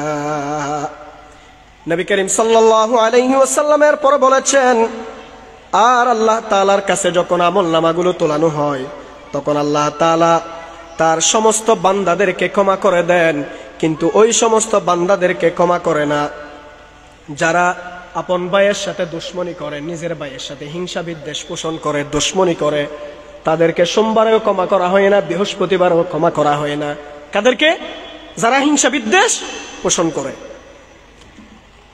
এরপরে নবী করিম সাল্লাল্লাহু আলাইহি ওয়াসাল্লাম বলেছেন, এই দুইজন যতক্ষণ পর্যন্ত এগুলো হিংসা বিদ্বেষ এগুলো বর্জন না করবে ততক্ষণ পর্যন্ত এদেরকে ক্ষমা করা হয় না। আর এরা মীমাংসার প্রতি না আসা পর্যন্ত, প্রত্যাবর্তন না করা পর্যন্ত তাদেরকে সেই অবস্থায় ছেড়ে দেয়া হয়। সম্মানিত হাজেরিন, এই হাদিসেও কি পেলাম? হিংসা বিদ্বেষ পোষণ করলে আর সোমবারেও ক্ষমা করা হয় না, বৃহস্পতিবারেও ক্ষমা করা হয় না। عن أنس أن النبي صلى الله عليه وسلم لا تحاسدوا তোমরা পরস্পর হিংসা বিদ্বেষ পোষণ করো না। ওয়ালা তাবাগাদু পরস্পর বিদ্বেষ পোষণ করো না। ওয়ালা তাকাতাউ পরস্পর সম্পর্ক ছিন্ন করো না। ওয়াকুনু ইবাদাল্লাহি ইখওয়ানা আর তোমরা আল্লাহর বান্দা হিসেবে পরস্পর ভাই ভাই হয়ে যাও। সুবহানাল্লাহ। তাহলে এই হাদিসেও কি বলেছেন? এই হাদিসেও বলেছেন লা তাহাসাদু, হিংসা বিদ্বেষ পোষণ না করার জন্যই বলেছেন। কি কারণে? ওই যে এরা তো পুরো বছরে ক্ষমা পাবে না, ওই যে শবে বরাতের রজনীতেও ক্ষমা পাবে না, সেজন্য। লা তাবাগাদু ওয়ালা তাহাসাদু ওয়ালা তাদাবারু, এই হাদিস আর একটু বাড়িয়ে বলছেন ওয়ালা তাদাবারু, কারো পিছনে লেগে থাকিও না। হিংসা বিদ্বেষ পোষণ করে তার পিছনে কে কি করতেছে চুগলখড়ি করিও না, তার পিছনে পিছনে লেগে থাকিও না, শুধু অমুক সেটা করতেছে তমুক সেটা করতেছে উকি মারিও না, শুধু তার পিছনে পিছনে লেগে থাকিও না। ওয়াকুনু ইবাদাল্লাহি ইখওয়ানা, তোমরা পরস্পর ভাই ভাই হয়ে যাও। সম্মানিত হাজরিন, এরপর বলেন শেষ করে দিন না। আচ্ছা, ওয়া মিন শাররি হাসিদিন ইযা হাসাদ, শুরুতে কি? সূরা ফালাকের শুরু বলেন তো সবাই, কুল আউযু বিরাব্বিল ফালাক, শুরুতে উষার প্রভুর কাছে আশ্রয় চাচ্ছে। শেষে কি? ওয়া মিন শাররি হাসিদিন ইযা হাসাদ, হিংসুক যারা, ওই হিংসুকের অনিষ্ট থেকে আল্লাহ তোমার কাছে আশ্রয় চাচ্ছে। যারা হিংসা বিদ্বেষ পোষণ করে এদের থেকে আপনি আল্লাহর কাছে আশ্রয় চাচ্ছেন। এজন্য হিংসা এটা মারাত্মক বিষয়। দেখেন না, একজনে 50 বছর কোরআনের দাওয়াত দিয়েছে আর হিংসায় থাকতে না পেরে তাকে জেলখানায় বন্দী করে রেখেছে, ঠিক কিনা? এটাই হচ্ছে হিংসা বিদ্বেষ পোষণ করা, পিছনে পিছনে লেগে থাকা। প্রত্যেকটা মাহফিলে মুসলমান হচ্ছে আর তাকে আমি বলে দিলাম রাজাকার, ঠিক কিনা? আল্লাহ বলেছেন তোমাকেও রাজাকার বানিয়ে আমি দেশ থেকেই বিতাড়িত করে দিলাম, ঠিক কিনা? সম্মানিত হাজিরিন, আম ইয়াহসুদুনা আন-নাস আলা মা আতাহুমুল্লাহু মিন ফাদলিহি, আল্লাহ তাআলা বলছেন নাকি আল্লাহ তাআলা যা কিছু তোমাদেরকে অনুগ্রহ করে দিয়েছেন, মিন ফাদলি, আমরা চাইনি নাই, এই অনুগ্রহ করে আল্লাহ দিয়েছেন বিদায়, আর মানুষের সাথে এজন্য তোমরা হিংসা বিদ্বেষ পোষণ করতেছ। তুমি চাও নাই ধনী হওয়ার জন্য, আল্লাহ তোমাকে ধনী বানিয়ে দিয়েছে, আল্লাহ তোমাকে ক্ষমতা দিয়েছে, এজন্য তুমি হিংসা বিদ্বেষ পোষণ করতেছ। আম ইয়াহসুদুনা আন-নাস, মানুষের সাথে এজন্য কি তারা হিংসা বিদ্বেষ পোষণ করতেছে?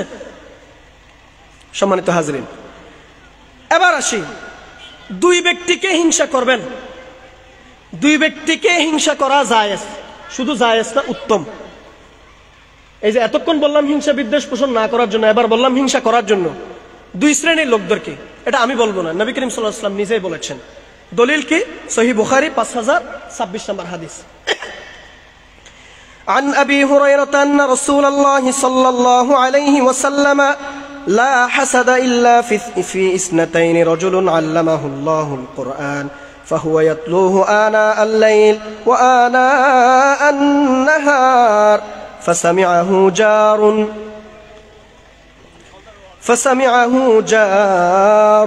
له فقال ليتني أوتيت مثل ما أوتي فلان فعملت مثل ما يعمل، ورجل أتاه الله مالا فهو يهلكه في الحق فقال رجل ليتني أوتيت مثل ما أوتي فلان فعملت مثل ما يعمل।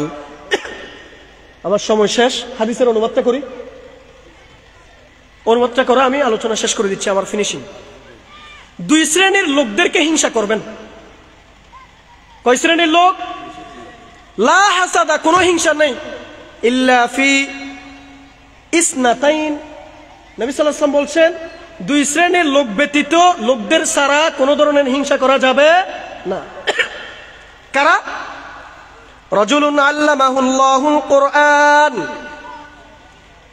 এক শ্রেণীর লোক আল্লাহ তাআলা যাকে কোরআনের ইলম দিয়েছেন, আল্লাহ তাআলা যাকে কোরআন শিক্ষা দিয়েছেন, আর ওই ব্যক্তি ফাহুয়া ইয়াতলুহু আনা আল-লাইলি ওয়া আনা আন-নাহারি ফাসামিআহু জারুন লাহু, আর ওই ব্যক্তি তাকে যেহেতু আল্লাহ তাআলা কোরআনের ইলম দিয়েছেন, কোরআনের জ্ঞান দিয়েছেন, ওই ব্যক্তি দিনে রাতে কোরআন তিলাওয়াত করে, আর তার প্রতিবেশীরা তার থেকে তার কোরআন তিলাওয়াত শুনে। এরপরে ফাকালা লাইতানি উতিতু মিসলা মা উতিয়া ফুলানুন ফাআমিলতু মিসলা মা ইয়ামাল, হায় আফসোস, আল্লাহ আমাকে তো কোরআনের ইলম দেয় নাই, আমার ভাইকে যেভাবে কোরআনের ইলম দেয়া হয়েছে সেইভাবে তো কোরআনের ইলম দেয় নাই। আল্লাহ যদি আমাকেও যদি কোরআনের ইলম দিত, আফসোস করতেছে, ইয়া লাইতানি, হায় আফসোস, আমাকেও যদি কোরআনের ইলম দিত। এই যে এটা হিংসা করবেন, আল্লাহ তুমি অমুকের মতো অমুক ফুলান অমুকের মতো আমাকেও কোরআনের ইলম দাও, হিংসা করবেন। তাকে হিংসা করবেন নিচে নামানোর জন্য না, ওটা ভুল বুঝিয়ে না। এই হিংসার অর্থ নিচে নামানো না, এই হিংসার অর্থ আল্লাহ তাকে যেভাবে উঠিয়েছ আমাকেও তার মতো তুলে নাও। সুবহানাল্লাহ। ফাআমিলতু মিসলা মা ইয়ামাল, সে যেভাবে আমল করেছে আমিও যেন সেভাবে আমল করতে পারি। সে যেভাবে মানুষের কে কোরআনের জ্ঞান দিচ্ছে, কোরআনের তিলাওয়াত শোনাচ্ছে, আমিও যেন সেভাবে কোরআনের তিলাওয়াত শোনাতে পারি। নারায়ে তাকবীর, লিল্লাহি তাকবীর। প্রধান মুফাসসিরের আগমন, প্রধান মুফাসসিরের আগমন। সম্মানিত হাজিরিন, আজকের মাহফিলের সম্মানিত প্রধান আলোচক মাওলানা মাহমুদুর রহমান দিলাওয়ার, সিলেট সহকারী সেক্রেটারি জেনারেল বাংলাদেশ মাজলিসুল মুফাসসিরিন, তিনি ইতোমধ্যে আমাদের মঞ্চে এসেছেন। আমাদের মাহফিলের পক্ষ থেকে আমরা আজকের মুফাসসিরকে আন্তরিক মোবারকবাদ জানাচ্ছি। সম্মানিত হাজিরিন, আমি আলোচনা শেষ করে দিচ্ছি। ওই যে হাদিসের শেষ অংশটা বলছি। আর দ্বিতীয় শ্রেণীর আরেক দল লোককে আপনি হিংসা করতে পারবেন। কারা? আল্লাহ তাআলা যাকে সম্পদ দিয়েছেন, আর সম্পদ দেওয়ার পরও ওই ব্যক্তি মাহফিল যেখানে পেয়েছে সেখানে দান করেছে, মসজিদ সেখানে পেয়েছে সেখানে দান করেছে, ফুরকানিয়া যেখানে পেয়েছে সেখানে দান করেছে। আপনিও হিংসা করে বলতেছেন, আল্লাহ অমুক যেভাবে কোরআনের পক্ষে দান করতেছে, মাহফিলে দান করতেছে, মসজিদে দান করতেছে, ফুরকানিয়ে দান করতেছে, আল্লাহ আমাকেও তার চেয়ে বেশি ধনী বানিয়ে দাও, যেন আমিও যেন তার চেয়ে বেশি আরো মাহফিলে দান করতে পারি, মসজিদে যেন দান করতে পারি। সুবহানাল্লাহ। সম্মানিত হাজিরিন, তাহলে এই 2 শ্রেণীর লোক ছাড়া আর কাউকে হিংসা করা যাবে না। তাহলে আমার আলোচনা শুরু থেকে শেষ পর্যন্ত ফিনিশিং দেন। হিংসা বিদ্বেষ যারা পোষণ করবে, শিরিক যারা করবে, টাকনুর নিচে যারা পাঞ্জাবি পায়জামা পরিধান করবে, মা বাবার সাথে যারা অসম্মানী করবে, এরপরে মাদকাসক্তের সাথে যারা জড়িত থাকবে, এরপরে আরেকটা কি বলছি, এই যে এই 6 শ্রেণীর লোক যারা, তারা যদি আজকে আমার এই অডিয়েন্সের মধ্যে যদি কেউ থাকে, আমি অনুরোধ করব আজকে আপনি আল্লাহর কাছে তাওবা করেন, তাওবা করে আল্লাহর কাছে ক্ষমা চেয়ে ক্ষমা নিয়ে নেন। আজকে আমরা আশা করছি আল্লাহ আপনাকে ক্ষমা করে দিবেন ইনশাআল্লাহ। সম্মানিত হাজিরিন, শুরু থেকে শেষ পর্যন্ত যে কথাগুলো বলেছি সেই কথাগুলো আমার নয়, কোরআন এবং হাদিস থেকে বলার চেষ্টা করেছি। যা কথা ভুল হয়েছে আল্লাহর কাছে ক্ষমা চাচ্ছি, আপনাদের কাছেও ক্ষমা চাচ্ছি। আর কোরআন এবং হাদিস ভিত্তিক যে কথাগুলো বলেছি সে কথাগুলো সর্বপ্রথম আমাকে এবং আপনাদেরকেও আমল করার তৌফিক দান করুন। ওয়া আখিরু দাওয়ানা আনিল হামদুলিল্লাহি রাব্বিল আলামিন। আসসালামু আলাইকুম ওয়া রাহমাতুল্লাহি ওয়া বারাকাতুহু।